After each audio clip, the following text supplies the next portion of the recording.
Hello all, welcome to my channel. ఈరోజు మనం 5th class Telugu lessons చూద్దామండి. ఇందులో ఫస్ట్ లెసన్ మన జెండా పాఠ్యాంశం యొక్క ప్రక్రియ గేయం, ఇతివృత్తం, దేశభక్తి. ఈ లెసన్లో ఉన్న అర్థాలు: అంబరం అంటే ఆకాశం,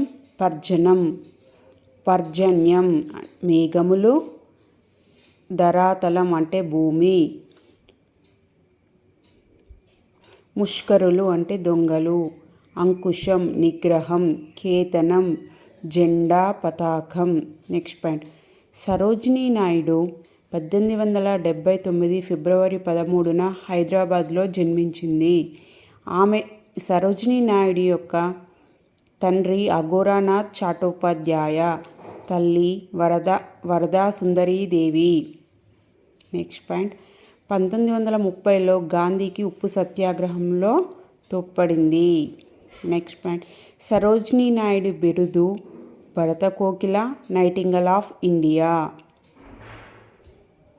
నెక్స్ట్ సెకండ్ లెసన్ యాదగిరిగుట్ట. ఈ పాఠ్యాంశం యొక్క ప్రక్రియ వ్యాసం, ఇతివృత్తం, సంస్కృతి దర్శనీయ స్థలం. తెలంగాణలో ప్రసిద్ధి పొందిన నారసింహ పుణ్యక్షేత్రం యాదగిరిగుట్ట. విష్ణుగుండంలో స్నానం చేస్తే పాపాలు తొలగిపోతాయి. విష్ణుగుండం పక్కనే ఆంజనేయ స్వామి దేవాలయం ఉంది. నెక్స్ట్ పాయింట్: ఈ కొండ మీదనే మరొక ఆలయం రామలింగేశ్వర ఆలయం ఉంది.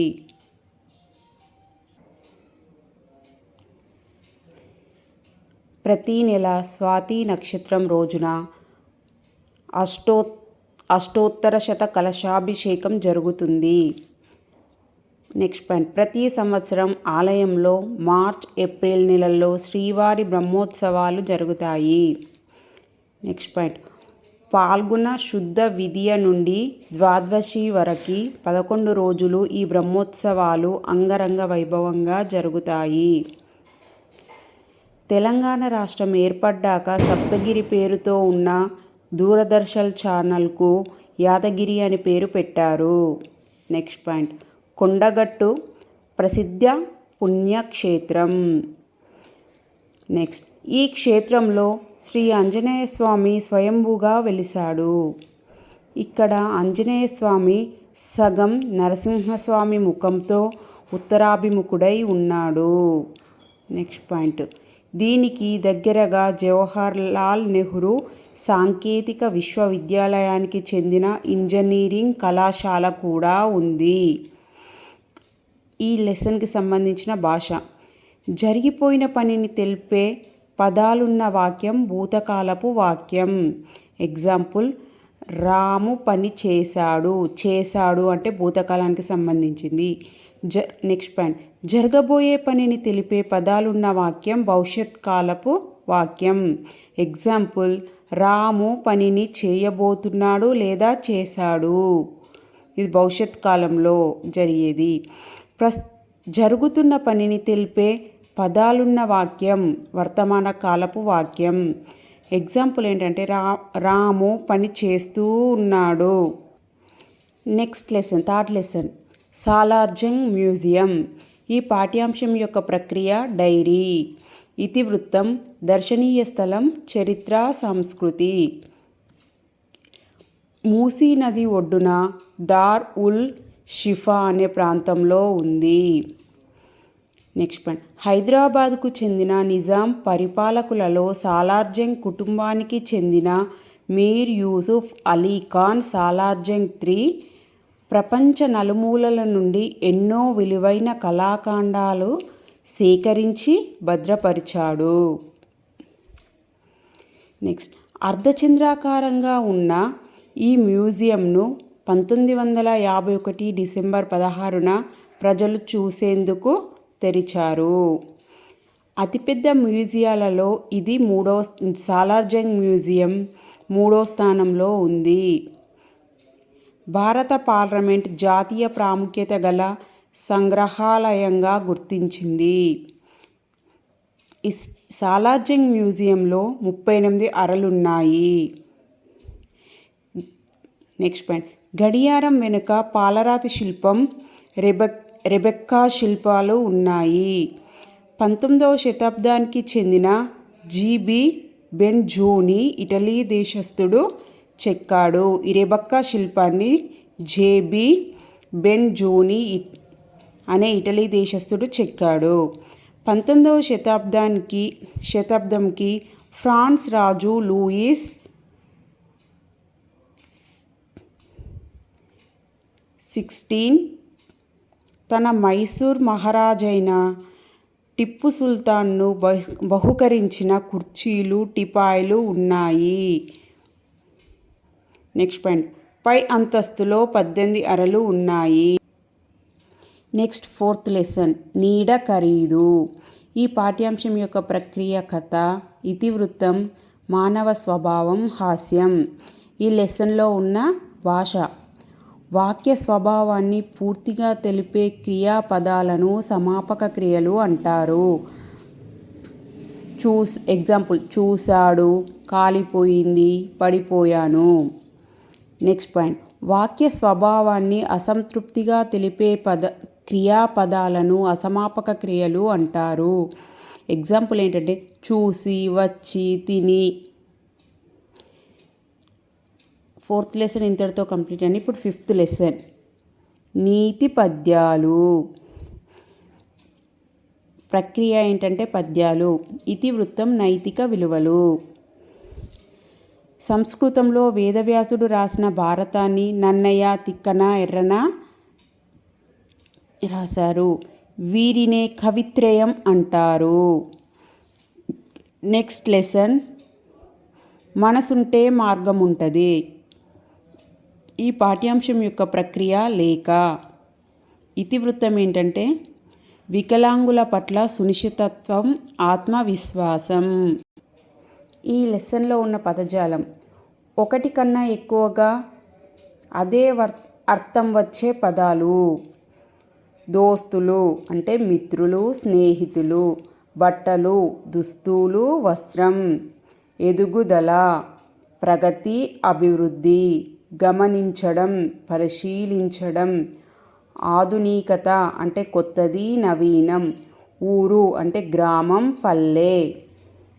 ఎవరు అనే ప్రశ్నకు సమాధానం కర్త. ఎవరిని, దేనిని అనే ప్రశ్నకు సమాధానం కర్మ. నెక్స్ట్, ఇదే లెసన్కి సంబంధించి చదువు ఆనందించులో కొన్ని ఇచ్చాడండి. అందులో బోనాల గురించి ఇచ్చాడు. బోనాలు ఆషాఢ మాసంలో ప్రారంభించి శ్రావణ మాసం చివరి వరకు చేస్తారు బోనాలు. ఆషాఢ మాసంలో దేవి తన పుట్టినింటికి పోతుందని నమ్మకం. నెక్స్ట్ పాయింట్, వస్త్రాలు, ఓడిబియ్యం, కానుకలు ఈ తంతును ఊరడి అంటారు. బోనం అంటే భోజనం, కుండ అని అర్థం. నైవేద్యంలో అన్నంతో పాటు పాలు, పెరుగు, బెల్లం, పచ్చిపులుసు, ఆకుకూరలు పెడతారు. శాక అంటే నీళ్ళు, పెరుగు, బెల్లం.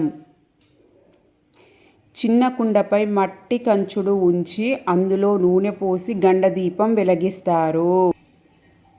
నెక్స్ట్ పాయింట్, పూనకం వచ్చిన శివసత్తులు బోర్లించిన పచ్చి కుండపై నిలబడి భవిష్యవాణి చెప్తారు. ఈ తంతునే రంగమెక్కుడు అంటారు. ఇంతటితో ఈ లెసన్ కంప్లీట్ అండి. Next lesson, Chityala Ailamma. ఈ లెసన్కి సంబంధించిన కొన్ని పాయింట్స్. ఈ పాఠ్యాంశం యొక్క ప్రక్రియ గేయం. ఇతివృత్తం ఏంటంటే స్ఫూర్తి, తెలంగాణ చరిత్ర.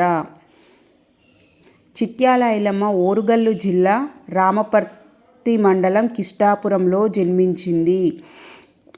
ఐలమ్మ యొక్క తల్లిదండ్రులు తల్లి మల్లమ్మ, తండ్రి సాయన్న. ఈమె రజక కుటుంబంలో జన్మించింది.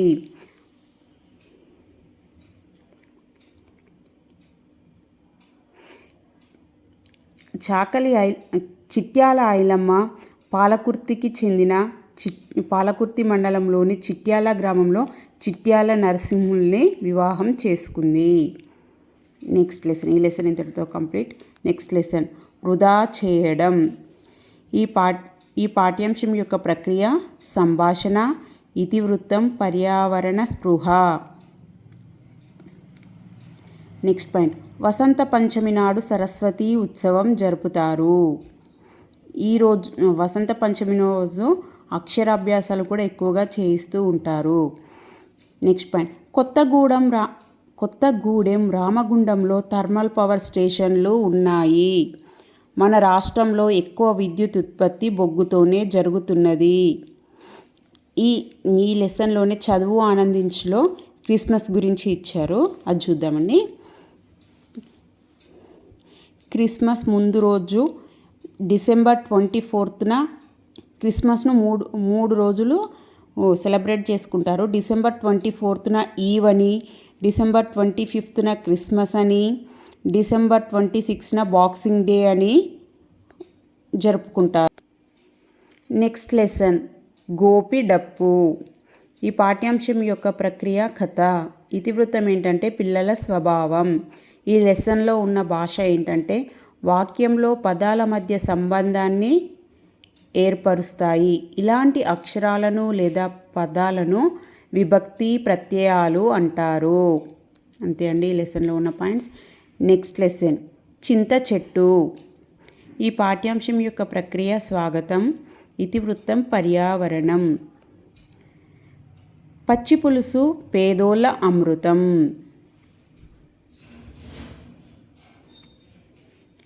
చింత చెట్ల గుంపును చింతతోపు అంటారు. ఇమ్లీబన్ అనేది ఇమ్లీబన్ అంటే మీనింగ్. ఇమ్లీ అంటే చింతకాయ, బన్ అంటే వనం. హైదరాబాద్లో ఉస్మానియా దవాఖానాలో 1908లో మూసీ నదికి వరదలు వచ్చాయి. చింతపండులో విటమిన్ సి ఎక్కువగా ఉన్నది. చింతపండు పులుసు చారు మలబద్ధకంను దూరం చేస్తుంది. నీళ్ళలోని ఫ్లోరైడ్తో వచ్చే రోగాలను కూడా తగ్గిస్తుంది. చింత నిప్పు ఎక్కువసేపు మండుతుంది. ఇందులో ఒక జాతీయం ఇచ్చాడండి. పౌరుషంగా చింత చచ్చినా పులుపు చావలేదు అని అంటారు.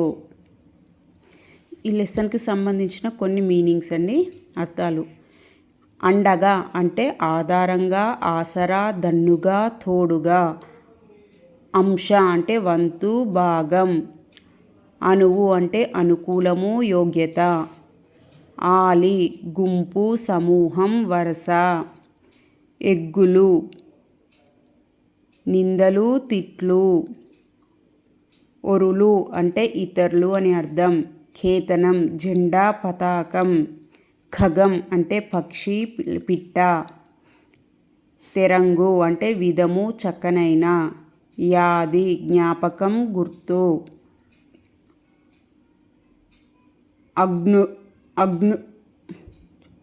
అజుజ్ఞుడు అంటే తెలివిలేనివాడు. అజ్ఞుడు అంటే తెలివిలేనివాడు. అలుగులు అంటే బాణములు. ఇనం కానుక, బహుమానం. ఓనరు అంటే ఒప్పు, కలుగు. కీర్తి అంటే ఘనత, ఖ్యాతి. చెన్ను అందం. మిథ్య అబద్ధము, భ్రమ, భ్రాంతి. వృత్తము అంటే నడవడి, నడత. Thank you for watching.